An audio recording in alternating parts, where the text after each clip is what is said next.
tardes.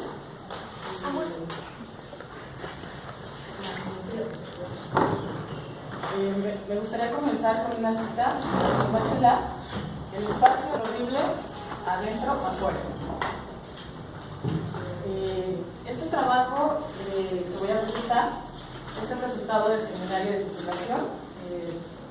Fue trabajado por la profesora Lucy Glass, con mi director de tesis Javier Alvarado y con mi lector Jaime Díaz Marín. El título de mi trabajo se titula, ante la redundancia, la reconfiguración espacial del Zócalo a través de su uso, de espacio de protesta a espacio de recreación cultural 2012-2015. Siguiente. Mi objetivo general será analizar de qué manera se reconfigura el Zócalo de espacio de protesta a espacio de recreación cultural como estrategia para inhibir el derecho constitucional de hacer uso del espacio público. Siguiente, por favor. Dentro de mis objetivos específicos se encuentran tres. El primero parte de identificar en qué momentos y en qué circunstancias se instalan los eventos de recreación cultural que se sobreponen a la protesta. El segundo objetivo es investigar por qué la inhibición del Zócalo como espacio de protesta social no ha generado ninguna protesta. Y el tercero es explicar el reordenamiento del Zócalo de espacio de protesta a espacio de recreación cultural. ¿Por qué opinión ha generado esto? ¿Qué opinión pública ha generado? Siguiente, por favor. Antes de llegar a mi estado del arte, mencionaré brevemente que en mi protocolo, en mi anteproyecto de tesis, tengo un apartado que está compuesto de antecedentes. Estos antecedentes los trabajo con una etnografía que hace Katrin Wittner sobre el Zócalo, desde tomado como donde fue el mito fundacional de la antigua Tenochtitlan, hasta cómo pasa a ser de comercio, hasta nuestros días que es una plaza, ¿no? Y bueno, también en el apartado de antecedentes y contexto, hay un apartado que se llama opinión pública. En este apartado de opinión pública lo voy a abordar desde, como lo menciona un autor que se llama Tanius Karan, que nos habla de cómo se construye la opinión pública desde los inicios, que es el ágora, y que era la opinión del pueblo, ¿no? Que era la doxa, hasta cómo se va transformando para llegar a los medios de comunicación. Una vez establecido mis antecedentes y contexto, comencé a construir mi estado del arte. Mi estado del arte está principalmente compuesto por tesis, libros, artículos digitales, etc. Y bueno, principalmente de las disciplinas como la comunicación, la ciencia política, la antropología, la sociología y la geografía. Y bueno, aquí podemos observar algunos autores con los que hemos estado trabajando en el estado del arte. Siguiente. Para la construcción de mi marco teórico, trabajé con el método hipotético deductivo para la jerarquización de los siguientes conceptos.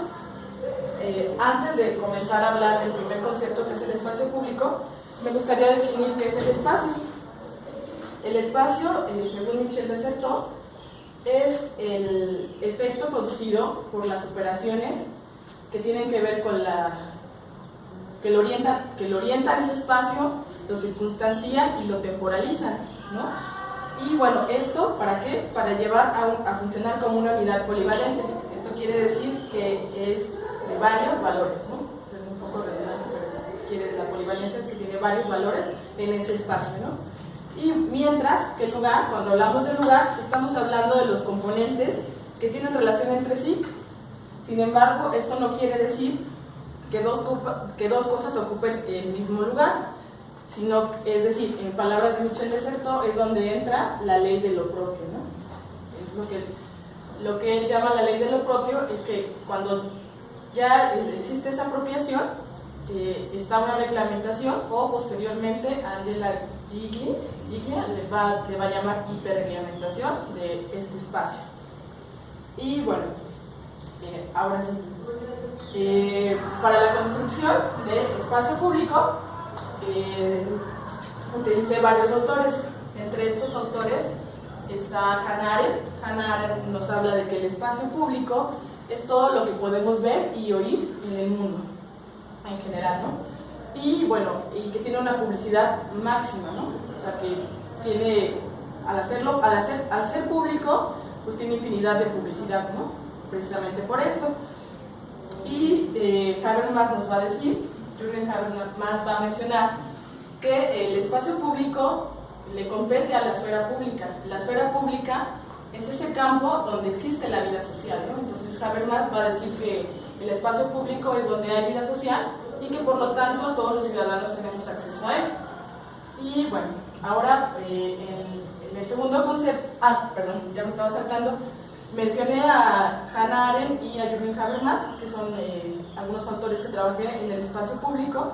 Sin embargo, quien va a guiar la investigación es Nora Robotnikov. Ella hace una tipología donde aborda 3 sentidos. El primer sentido del que habla Nora Robotnikov es el que alude a que el espacio público es lo que tiene sentido para una sociedad política, donde es común y de utilidad a ella, tanto para ellos como para sus gobernantes. El segundo sentido que aborda Nora Robotnikov tiene que ver con lo contrapuesto a lo oculto, es decir, que tiene que ser visible. Y en un tercer sentido, Nora Robotnikov dice que el espacio público está en contraposición a lo cerrado, es decir, que tiene que ser abierto, ¿no? Y es aquí donde encontramos las plazas, las calles, los parques, etc., ¿no? Ahora sí, paso al segundo concepto, que es espacio privado. Para la definición de espacio privado, retomo nuevamente a Nora Robotnikov, quien hará referencia a lo que es espacio público, es a lo que se oculta, preserva o sustrae a la mirada de la comunidad aquello que no aparece entre los otros. Bueno, una vez definido espacio privado, pasamos a opinión pública. Este apartado va a ir de la mano con el antecedente que les mencionaba y sobre todo se va a tomar como una lógica cultural y comunitaria que todo lo impregna, ¿no? La opinión pública. Y bueno, también vamos a ver más adelante que Pierre Bourdieu dice que no existe la opinión pública, ¿no? Precisamente porque antes la opinión pública era la de los otros, ¿no? La de los ciudadanos, la del pueblo, ¿no? Y bueno, el otro punto y concepto que rige en nuestro marco teórico conceptual es el de la protesta social. Aquí tomamos una definición de la Comisión Interamericana de Derechos Humanos, donde esta nos dice que la protesta social debe ser concebida como un derecho o como variantes de otros derechos, como la libertad de expresión y de reunión, como un elemento indispensable a todas las sociedades democráticas. Es decir, que para que la protesta es tomada como un derecho que está fundamentado en los derechos humanos, ¿no? Bueno, para esto puse un ejemplo en la parte de protesta social. Bueno, en el marco teórico puse varios ejemplos, pero solamente voy a rescatar uno ahorita. Este ejemplo es de una iniciativa en contra de la protesta social que se dio durante el periodo que mencioné. El nombre de la iniciativa se llama Reforma al Artículo 11 Constitucional sobre Movilidad Universal, y esta tiene que ver con la libertad de tránsito y libertad personal. Estado es federal, o sea que contempla toda la República, y la etapa del proceso legislativo es que esta ha sido aprobada, ¿no?